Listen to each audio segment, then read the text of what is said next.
you said, like, he could work to reform the death penalty, and he kind of, like, did some work involving that with, like, other organizations to, like, talk to people about why we shouldn't have the death penalty or why DNA testing was important.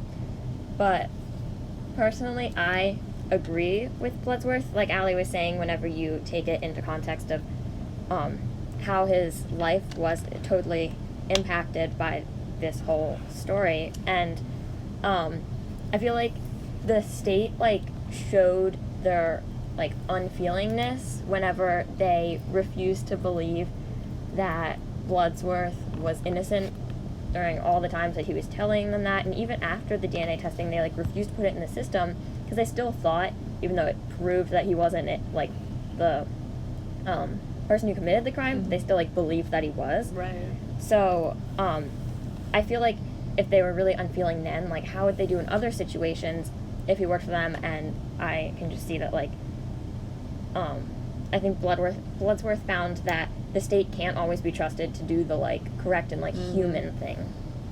Yeah, and I felt the same way as him when reading, because as a resident of Maryland, I love the state, but if they treated me the way they did him, I don't know if I could, like, even live in Maryland, like, let alone work for them, because it's crazy to think that, like, a place where you live can have this much impact on your life, and you're supposed to feel safe here and, like, respected, and I don't know if I could just give my, like, labor back to them after they took away years of my life for something that I didn't do. I think that then leads us into the topic of the death penalty. What are your opinions on that? Should it be used in all, none, or some capital crimes? I've actually thought about this a lot while reading Bloodsworth, and I feel indifferent about the death penalty because I always thought that if you committed a huge crime such as rape or murder, then the death penalty was a viable option for how to deal with the punishment because, like, I mean, the whole, like you said earlier, Allie, the whole eye for an eye thing, I just thought that if you really think that you could rape somebody or murder someone, then you don't really deserve much. Yeah, you deserve the worst. Yeah, Yes.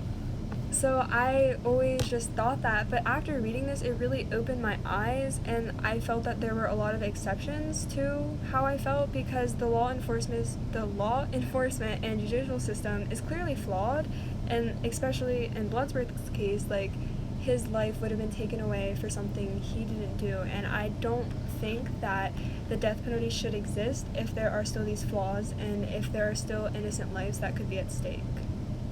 Yeah, I, kind of going off of that, don't think that the death penalty should be used in any crimes for the reasons in this book, because Bloodsworth showed just how easily the justice system can mess up and convict the wrong person. And so, obviously, it's unfair to that person, and I think it would be completely terrifying to live through. Every day you're like, is this the day that they're going to kill me? And for something I didn't even do. Right. And I couldn't imagine doing that. And so I think until the issue's solved that, like, every time they convict someone, they know 100% sure that that's the right person, then I think that the death penalty shouldn't be used. Because it's like, you put someone in jail, like with Bloodsworth, you can undo it, you can release them. But once you kill someone, you can't bring them back. Be like, oops, sorry, that wasn't the right person. And it's like, even at that point with technologies, it's like, how can you ever be 100% sure? Yeah.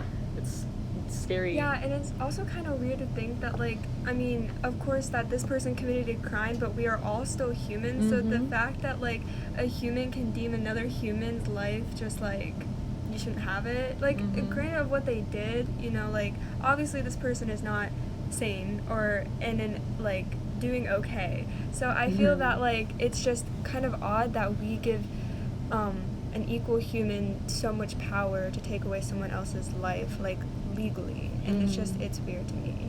This is going to sound really dark, but I think that people that want to rape and murder other people should just they deserve to die. I don't think they should have the chance to live in prison. I think they should just be killed, so... And I mean, I get that too, like what they're saying, like the eye for an eye thing, like, if you're going to do that, do you really deserve? Yeah, really. Like, but, I mean, then again, like what we said, till it's 100% mistake-free for me, it's like... If there's ever, and like you hear the phrase that it's like, I would rather have one innocent man in jail, or I would rather have 100 innocent men in jail than have one guilty man on the loose, and it's like, I don't know if that's Yeah, I don't like necessarily that. true at Yeah. all, Yeah. because you're making people pay for something they didn't commit, and it's just like ridiculous to think about. I mean, I also disagree with it, but I also kind of disagree for another different reason, is that I think, like, thinking back to the justice system when the death penalty was first instated, you know, it was like public hangings and public executions, and it was all public, and it was, I think, more than for the actual punishment itself, it was just for the shock value of other people and sort of scaring other people out of and doing like for show and yeah, really. And I mean, I think at this point it's not like we're televising executions. It's not something people are generally, I mean, like, people are scared of death, right? But it's not like it was back then where you can see it and you're like, oh god, I'm not gonna do witchcraft or, you know, something like that. It's just a completely different situation. I think it's just sort of, I don't want to say irrelevant, but it just doesn't make sense to use it as a sort of way to get people to not do those same crimes. Yeah. If it's just not, it just seems not useful anymore. yeah. Yeah, I understand that. So another thing I wanted to talk about, sort of similar to the death penalty, was that the state of the prisons themselves and how Tim Junkin actually described them in the novel. So do you think this is an issue nationwide, and how do the prisons in the United States compare to everywhere else in the world? So I think Junkin brought up a good point with describing the prisons, because he mentions how there are cockroaches in the cell, and at night they'd come and like swarm him. Ugh. And the food was inedible, and the inmates were always looking for ways to harm each other. So I think that even if the people living there were there for committing the worst crimes possible, like, I don't think they should have to live. That's kind of like animals, like Yeah. I No. treat my cats better. For sure. It's awful. and so Don't get me like talking about cats. they're still human, and so I don't think that if some people think that a terrible prison life would motivate people to not commit crimes, if they think like that's kind of a motivation, but still I just don't think, you know, they're still human.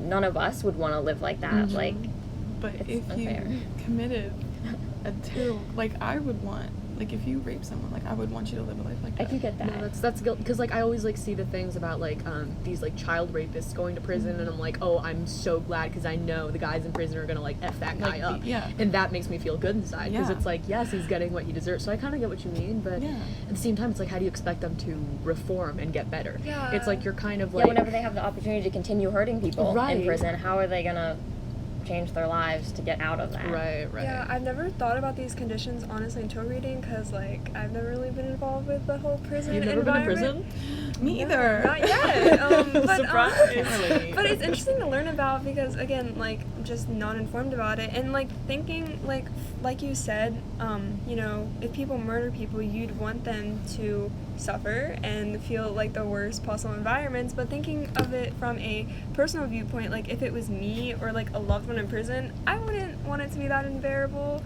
But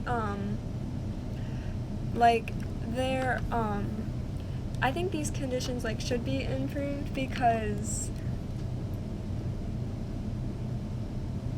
Keep talking. I'm sorry. We're rating it. Okay, wait. I'll just start from the sentence. Okay, therefore I think these conditions should be improved, because I remember reading somewhere about the prisons in Sweden, and they were like as nice, or if not better, than college dorms. And I just think that Wait, I yeah, saw that. yeah, I just think it's weird that like how, you know, we're two countries pretty developed, and one can have a prison where it's just like full of roaches and like people still committing crimes in the prison and just awful conditions, and then there's one where it's like they're giving these people a good healthy environment to kind of like reshape themselves and get better. And I think that people can't better themselves in these types of like awful conditions that Americans' prisons like are. Absolutely. And we should fix those, so maybe we would have like less crime, because people could learn and have a healthy environment like, to get stable. And I think it's not only something about the physical state of the prisons themselves, but how the prisoners are getting treated. Like you hear a lot about how what are they called? The people that take care of the cells. The guards? The guards, yeah. The prison guards are, like, abusing and, like, yelling at and are very, like, Yeah. severe with Very these nasty. prisoners. And there was actually a super controversial psychological experiment, I think in the 70s or 80s, maybe 60s, I can't remember, where they got these college students to sort of play the roles as prisoners and guards. And in the beginning they were, you know, fine, but eventually they developed these roles where the prisoners would act out and be rude, and they ended up committing actual crimes, which ended up getting the experiment shut down. And then the guards always abused their power and were super severe with the prisoners. And I think that's something that is a legitimate problem too, because, you know, as well as the cockroaches and all the physical problems with the prison, they're also not only being housed like animals, but treated like animals. And it's like, it goes back to what we were saying earlier, is like, yeah, they committed it, so they can't be expected to be treated kindly if they did something like that, but at the same time they're human, and how can they be expected to get better if they're treated with such severity that they're just used to it?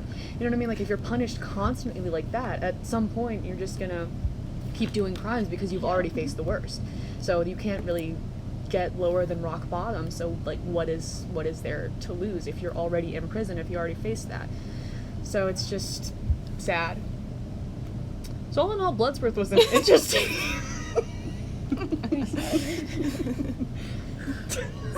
You said sad. Anyways.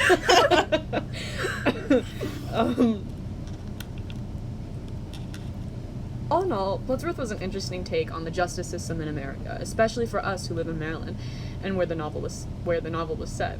It's always eye-opening to see real-world effects of policies that seem so distant to normal citizens. It had a few issues, mostly with pacing and elaboration on details that we didn't really think were necessary. It was vaguely emotional in scenes where it should have been, and it was cold and analytical in places where it didn't really need to be. Despite this, it was fascinating to learn of the effects of policies in a state that we live in, and more than anything, it gave us a fresh perspective on an issue we might already formed an opinion on. Here at Benny's Book Club, we give Bloodsworth by Tim Junkin a rating of 3 stars. Make sure to tune in next week, where we'll analyze Dr. Seuss's age-old "Oh, the places you'll go." Do the last sentence. No, the way you said it was good. Great. Do we just pause? Wait, do we say, like, see you next week? Like, we should yeah. all say it, like, Ready? joined in. Bye! Bye! Bye. See you next week. Wait, okay. Bye, see you next week on 3. On 1, 2, 3, and then 1, 2, 3. Bye, see you next Okay. week. Okay. 1, 2, 3. Bye. See you next week.